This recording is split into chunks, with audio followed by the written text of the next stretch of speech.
Hi, I'm Eric Siegel with ericstrains.com and welcome to my first video blog. I've decided to start doing these video blog entries as an extension of my current web blog that I've been doing for a couple of years to show you some of the smaller stuff that goes on a day-to-day basis on my layout as well as with my model railroading adventures in general. So for this first episode, I'm going to be talking about some of the train goodies that Santa left under my tree for Christmas 2010, and I'll also talk about the layout for a minute. So for Christmas 2010, my family went up to Pennsylvania to spend Christmas with my brother and his family. They live in State College, Pennsylvania, and while we were there on Christmas Eve, we took a trip to a train store in nearby Lamont, Pennsylvania. That store is called Forrester's Trains, and while we were there, my wife let me buy 2 cars as a Christmas gift. So the first car I got is really neat. It is this Atlas cylindrical hopper, and as you can see, it's really neat looking. It's got the Atlas logo. It says, "The future is here." It's got this faded paint scheme that starts blue here and then fades to purple and then finally to a dark purple blackish color here. Then it's got little dots all over the place for stars, so it's kind of like an outer space theme, kind of like "The future is here." And there's an inscription down here and it says, "The inaugural car, Atlas O LLC, established February 27th, 1997. So I saw that and I thought, what's the story behind this car? So I emailed Bob Lawrence over at Atlas and he replied back and said that this was a special commemorative car that was made in 1998 to celebrate Atlas starting to make O-scale cars. And it was given as a gift to all Atlas dealers. So it was uncatalogued, it was only made once, and it was given as a gift to dealers, so it is very hard to come by, very rare, and so that makes it very special to me. Now, don't get me wrong, rare does not mean valuable. This car is not that valuable, but it is rare, it is something that you don't see every day, and I feel really special that I picked it up there. Now, the story behind how I got it is pretty neat. When I saw it on the shelf in the store, the sticker on the box said, "Not for sale," because obviously it was a gift to the store, a commemorative car, and they didn't want to get rid of it.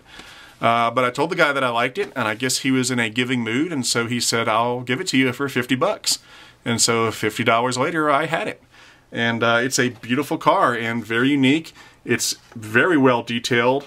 Considering this was made in 1998, that kind of gives you an idea of the level of detail that Atlas strives for. The only thing this doesn't have that a modern Atlas hopper would have is the rotating bearing caps. And if I wanted to, I could easily buy a pair of Atlas trucks with the rotating caps and put them on here with no problem.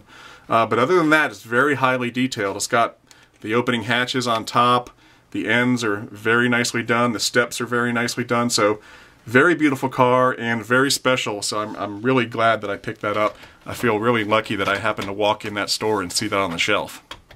The other car that I picked up at Forrester's Trains was also a cylindrical hopper, but this one's made by Lionel. It's not near as rare as the Atlas one, but it is very beautiful. It's the Southern Railway Norfolk Southern Heritage hopper that Lionel put out a year or so ago as part of their big Norfolk Southern Heritage series that they've been doing. And as you can see, it's very beautiful. The only bad thing about getting this thing from my wife's perspective is that now I'll probably have to get the matching Southern Railway SD70 to go along with it. When I saw this in the store, I couldn't resist. It was just too beautiful. I mean, the green and white paint scheme, you can't beat that. The detail on this car is excellent. It's got the opening hatches. It's got great detail all around. It's got the rotating bearing caps, which the Atlas hopper does not have. And the detailing on this hopper easily matches any modern Atlas cylindrical hopper, which I consider Atlas to have the most detailed cylindrical hoppers out there. So for me to say this matches that is quite a compliment. Very beautiful, and I'm really glad I picked it up. Now, when we got home from Pennsylvania, I found that Santa had dropped off 2 more presents. First one is the MTH/Lionel Corporate Tinplate 2010 O-Gauge Tinplate Club Car. And as you can see, it's very nice looking, very beautiful. This is O-Gauge Tinplate, and for those of you who might not be familiar with tinplate, this is the kind of stuff that Lionel was making in the 20s and 30s. It's called pre-war. And before World War II, this is what an O-gauge Lionel train looked like. It was shiny, it was all metal, baked on enamel, sheet metal, nickel finish, and those funny tin plate couplers and those odd tin plate wheels. Very beautiful, very toy-like. I started collecting tin plate a couple years ago because I just think they're really neat looking trains. This is still O-gauge. It will run an O-gauge track. Like, I can run this on my layout. You can run it on fast track or real tracks or whatever you have. But it is tin plate, so it needs other tin plate cars to couple with.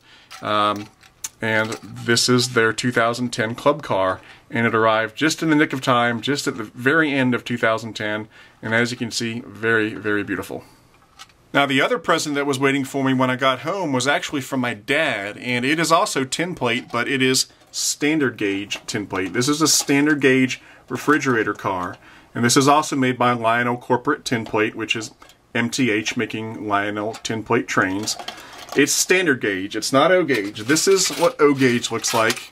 This is standard gauge, so you can see the standard gauge is much larger.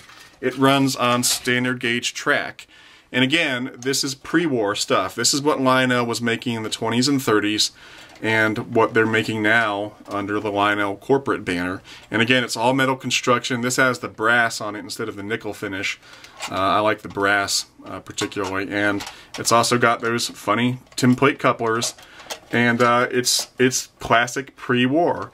Now, you may wonder why I like tin plate and standard gauge tin plate when I do O-scale, and the reason is because it's the exact opposite of the O-scale stuff. The O-scale stuff, I'm trying to get really prototypical and realistic, whereas the tin plate stuff is the exact opposite. It's not meant to be realistic. It's meant to be kind of a caricature of a train. It's rolling art, and it's just beautiful stuff, and that's what attracts me to it. Now, it is a side project. I don't buy a lot of it. I usually try to add maybe one, maybe two cars a year. They're fairly expensive for the cars. A car like this will run you about $120 because it is all metal. There's no plastic on it. So it is fairly expensive, so I don't buy a whole lot of it. And right now I run it on a loop that's under my layout. I have a loop of standard gauge track under my layout that I run it on a couple times a year. And I'd also like to eventually run it around the Christmas tree because these are awesome Christmas trains. But that's it. It's a standard gauge Lionel reefer, and that is all the stuff I got for Christmas. Now, as far as the layout goes, I will be doing a big layout update video in a few weeks. I haven't done a whole lot in the last month or so, mainly because of Thanksgiving and Christmas and traveling, and the expenses of all that means that I don't have a lot of time and money to spend on the layout in November and December typically. And so not a lot of big stuff gets done, but a lot of little stuff gets done, and it's the kind of little stuff that makes a difference in the long run. You know, stuff like trees and little scenicking here and there, and wiring work and stuff like that. Stuff that's not really glamorous, but in the long run it makes a big difference. But there's one thing I did want to give you a peek at today. It just arrived today. The UPS just brought it. It's brand new, and it's this big steel trestle that you see behind me. Okay, this is it. A lot of you have been asking when this bridge would come in, and it just arrived today. This is a custom-made steel trestle that was made by Stainless Unlimited. The guy who runs that named Jim Bowerman, and he's a real great guy, and he custom made this for me based on some drawings, some pictures of the real-life bridge that I modeled it after, and some pieces of track that I sent him just to make sure it fit right. And it's a beauty. It is 100% stainless steel. He laser cuts all of the steel members and then welds them together, and you can actually see the weld marks on all of the joints. And it is extremely strong. I could probably stand on this thing if I wanted, so there's no doubt this will support any trains that I run across it.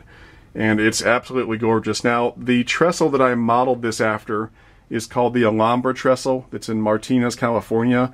I think they might have changed the name of the trestle a few years back, but it used to be called the Alhambra trestle in Martinez, California. So if you run a Google search for Alhambra trestle, you can see some pictures of the real-life trestle, and you can kind of get an idea of what I'm hoping this thing will look like when it's done. And bear in mind, it is not done. It's just in place temporarily. I've got some temporary shims. I'm trying to get it to the right height and the right position. As you can see, there's no support here yet. So I've got a little bit of work to do. I'm going to paint it. I'm going to weather it. I'm going to put a walkway and some handrails up on top. But when it's done, it should look pretty cool. And again, if you Google Alhambra trestle, you can kind of get an idea of what I want it to look like. So it should be fun to watch this thing develop over the next few months. So just wanted to give you a peek at it, and again, I'll go into more detail, and it'll probably have some scenic, some weathering and some details done by the time I make the big update video in a few weeks. So that about wraps it up for this first video blog episode. I hope you enjoyed it. I'm Eric Siegel, and I'll see you next time.